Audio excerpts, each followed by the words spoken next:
Yes, हरे कृष्णा बच्चों, फिर से बेसिक मैथमेटिक्स सीरीज़ में आपका फिर से एक बार स्वागत है। और आज हम सीखने जा रहे हैं इस नए वीडियो में कि अगर हमारे पास इस तरीके से अगर रेशनलाइजेशन मतलब आपके पास अगर इरेशनल नंबर की सीरीज़ हो और हमें इस तरीके से क्वेश्चन में अगर ए और बी की वैल्यू निकालनी है, मेरे बच्चे क्या निकालनी है, ए और बी की वैल्यू, तो हम किस तरीके से निकालेंगे? बाय द रेशनलाइजेशन, यानी हर के परिमेयकरण के द्वारा, राइट। तो अब देखते हैं ऐसे क्वेश्चन जो हमारे एकेडमिकल के लिए ना, एकेडमिक क्वेश्चंस में भी 9th स्टैंडर्ड के लिए बहुत इंपॉर्टेंट हो जाता है। 8th 9th स्टैंडर्ड में बहुत ऐसे क्वेश्चन पूछे जाते हैं आपके क्वेश्चन पेपर में, और कॉम्पिटिटिव एग्जाम के पॉइंट ऑफ व्यू से भी बहुत इंपॉर्टेंट क्वेश्चन। तो देखते हैं हम कैसे इस क्वेश्चन को सॉल्व करते हैं। और मोस्टली बच्चे मैं देखता हूँ कि ऐसे क्वेश्चनों को गलत बहुत करते हैं, राइट। लेकिन आपको इन वीडियो को सीख जाने के बाद गलत नहीं करना है और आपको इस तरीके से अच्छे तरीके से इस वीडियो को देखना है और समझना है, राइट। तो देखो यहाँ पे पहला क्वेश्चन जो मेरे बच्चे, देखो ये पहला क्वेश्चन आपके पास है ना।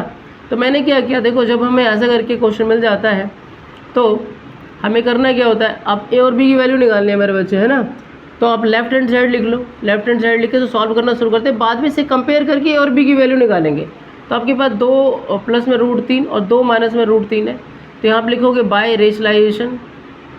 रेशनलाइजेशन, ठीक है ना। तो यानी हर का परिमेयकरण करना कहते हैं मेरे बच्चे। एक दो बच्चों ने कमेंट में लिखा था कि प्लीज़ सर से हिंदी में बता दिया करो। तो देखो इसको कहते हैं हर का परिमेयकरण करना, हर का परिमेयकरण करना मेरे बच्चे, ठीक है ना।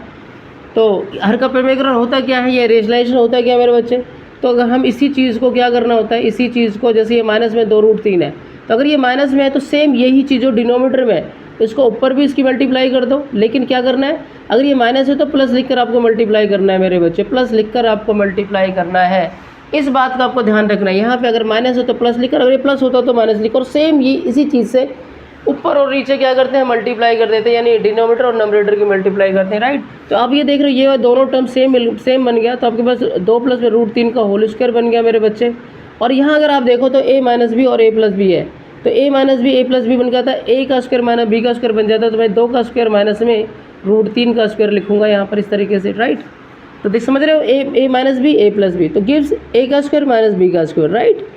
तो इस तरीके से आपको क्या करना है, फिर आगे सॉल्व करेंगे तो यहाँ पे a प्लस बी का होल स्क्वायर लगाएंगे। तो a का स्क्वायर, तो a का स्क्वायर क्या है, 2 का स्क्वायर क्या हो जाएगा, 4 हो जाएगा मेरे बच्चे। प्लस इसका स्क्वायर करेंगे, √3 का स्क्वायर 3 हो जाएगा। प्लस 2ab यानी 2 इंटू में 2 इंटू 2 इंटू √3, तो क्या हो जाएगा 2 दूनी 4 और 4 √3 हो जाएगा मेरे बच्चे। थोड़ा मैं शॉर्टकट ले रहा हूँ क्योंकि स्टेप बाय स्टेप बिल्कुल थोड़ा सा अलग करके दिखा रहा हूँ, थोड़ा जल्दी भी करना है। लेकिन आपको ये छोटी छोटी चीज़ों को अगर ये नहीं समझ में आ रहा तो मेरे पिछले वीडियो को आपको देखना, जरूर आपको समझ में आ जाएगा। और यहाँ पे a का स्क्वायर मतलब 4 और यहाँ पे √3 का स्क्वायर करेंगे तो 3 आ जाएगा, और ये हो जाएगा 7 प्लस में 4 √3 बटे 4 में से 3 गया तो 1 आ गया। और फाइनली आपको मिल गया 7 प्लस में 4 √3 मेरे बच्चे, ठीक है। 7 प्लस में √3 4 मिल गया आपको। तो यहाँ पे अगर आप क्या करेंगे, अब देखो इसको क्या करना होता है, इसको आपको क्या करना है, इसके साथ कंपेयर करना है। देखो a प्लस बी √3 को इसके साथ कंपेयर करना है, ठीक है। तो यहाँ लिखूँगा मैं इसको, मैं यहाँ देखो यहाँ लिख सकता हूँ, मैं यहाँ लिख दे रहा हूँ या यहाँ लिख दे रहा हूँ कंपेयरिंग विद, ठीक है ना। ये हो गया आपके पास कंपेयरिंग विद हो गया मेरे बच्चे, किसके साथ, किसको कंपेयरिंग विद 7 प्लस में 4 √3 किसके साथ कंपेयर करना है, इसको आप कंपेयर करेंगे a प्लस में b √3 के साथ। और देखो यहाँ पर आपको देखो समझ में आ रहा है, देखो जो a की वैल्यू है यहाँ पर 7 है ना। a से कंपेयर करेंगे तो क्या आएगा, a की वैल्यू क्या आ जाएगी, 7 आ जाएगा मेरे बच्चे। और जो b की वैल्यू है, देखो यहाँ पे यहाँ पे जो b है, देखो समझ रहे हो बात को। देखो जो मेरा आंसर आया था 7 प्लस में 4 √3 आया था, तो इसके साथ कंपेयर करेंगे तो a की वैल्यू क्या आ जाएगा, 7 आ जाएगा। और √3 सेम हो गया तो b की वैल्यू क्या आ जाएगी मेरे बच्चे, 4 आ जाएगा। तो यहाँ b = 4 लिख दोगे, यही आपका क्या हो जाएगा, आंसर हो जाएगा, ठीक है। यानी इसको मुझे इसके साथ क्या करना होता है, कंपेयर करना होता है। तो फाइनली आपको ये जो पहला क्वेश्चन, आपको डेफिनेटली पहले क्वेश्चन से आपको काफ़ी हद तक या 60% आपको बात समझ में आ गई होगी। अब मैं एक और क्वेश्चन करके दिखाता हूँ, मेरे बच्चे। ये क्वेश्चन है आपके पास, ठीक है। इस क्वेश्चन को मैं करता हूँ आपके लिए, और ये इस क्वेश्चन के साथ फाइनली आपको ये हमेशा के लिए क्वेश्चन आ जाएगा, आपको चिंता नहीं करना है, ठीक है ना। तो फिर से बाय रेशनलाइजेशन क्या मेरे बच्चे, बाय रेशनलाइजेशन, राइट। और हमें क्या करना होता है, आपको मैंने बताया था कि आपको एक बार इस क्वेश्चन को लिख लेना है ऐसे, √5 माइनस में √3 लेकिन फाइनली क्या करना है मेरे बच्चे, अगर ये माइनस का है तो आपको क्या करना है, प्लस के साथ इसकी मल्टीप्लाई करनी है। अगर सेम एज इट इज़ करके, अरे ये माइनस का है तो प्लस के साथ आपको क्या करनी है, इसकी मल्टीप्लाई करनी है डिनोमिनेटर और नोमिनेटर के साथ, राइट। तो अब क्या करना है आपको, देखो ये दोनों टर्म सेम हो गया तो व्हाट विल हैपन, ये √5 प्लस में √3 का होल स्क्वायर बन जाएगा मेरे बच्चे, और ये क्या बन जाएगा, √5 का स्क्वायर माइनस में √3 का स्क्वायर बन जाएगा, राइट, अलग अलग, यानी a minus B a plus B का फार्मूला लग गया आपके पास। मैं आपको बता दूं यहाँ पर, ये आपके पास यहाँ पे अगर मैं आपके लिए लिख दूँ तो ये हो गया आपके पास a माइनस बी, और a प्लस बी का क्या होता है, a का स्क्वायर माइनस में b का स्क्वायर। तो मैंने इन दोनों को देखते हुए इसको यूज़ कर दिया, ठीक है ना।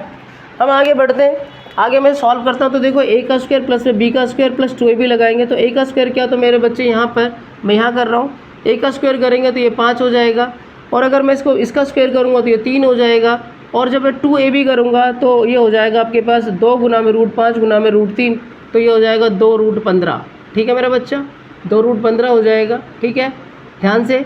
और यहाँ पे अगर मैं करूँगा तो ये हो जाएगा 5 माइनस में 3, यानी √5 का स्क्वायर 5 आ जाएगा, √3 का स्क्वायर 3 आ जाएगा, ठीक है।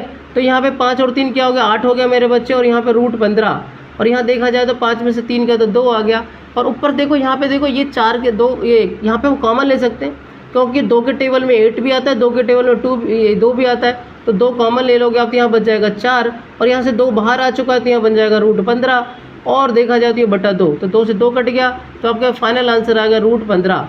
लेकिन आपको निकालनी है ए और बी की वैल्यू, क्या निकालनी है, ए और बी की वैल्यू निकालनी है मेरे बच्चों। तो क्या करोगे, कंपेयरिंग विद, है ना, कंपेयरिंग विद, किसके साथ कंपेयर करना है बच्चों, a प्लस में b √3 के साथ। तो अगर आप ध्यान से कंपेयर करना है आपको, देखो ध्यान से कंपेयर करना है, तो देखो यहाँ पे जो a है तो a बराबर तो 4 आ ही गया, बिल्कुल साफ देख पा रहे हो, ठीक है ना, a बराबर क्या होगा 4। अच्छा यहाँ पे क्या हो, यहाँ पे आपके पास ये आपके पास √15 है, सॉरी, ठीक है।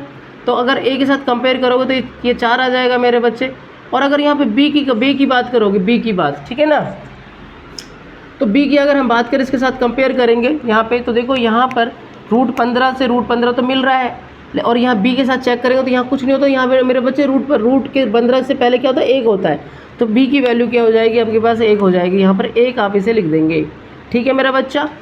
तो इस तरीके से a की वैल्यू 4 और b की वैल्यू क्या आ गई, 1 आ गई। तो इस तरीके से हम यहाँ पर a और b की वैल्यू ऐसे क्वेश्चन में निकाल पाते हैं, और एकेडमिक क्वेश्चन के लिए, एकेडमिकल क्वेश्चन के लिए बहुत बहुत बहुत इंपॉर्टेंट है ये। तो बिल्कुल ध्यान से इस क्वेश्चन को देखना, और एकेडमिकल अगर आपके एग्जाम में क्वेश्चन आता है तो उसको गलत करना नहीं है आपको अब, ठीक है। और फिर भी अगर कोई प्रॉब्लम होती है तो नीचे कमेंट सेक्शन में आपको लिखना है कि ये क्वेश्चन और भी ऐसे 1-2 क्वेश्चन और सर कराइए, तो मैं आपको 1-2 क्वेश्चन और कराऊंगा एक छोटे से वीडियो के साथ, ठीक है। तो फिर इसका मतलब ये कि अगर ये वीडियो अच्छा लग रहा है और इस चैनल के साथ आप नए हो तो प्लीज़ ज़रूर चैनल को सब्सक्राइब कर लें, और अगर पुराने हो तो लाइक करना ना भूलें। लाइक करने से यूट्यूबर के क्या होता है, आपका उत्साह बढ़ता है और अच्छे वीडियो बनाने की कोशिश करते हैं, तो प्लीज़ लाइक करना ना भूलें, और अगर नए हो तो सब्सक्राइब करना ना भूलें। लेकिन इस चैनल के साथ आपको बने रहना है। फिर मिलते हैं अगले वीडियो के साथ। थैंक यू मेरे बच्चों, थैंक यू।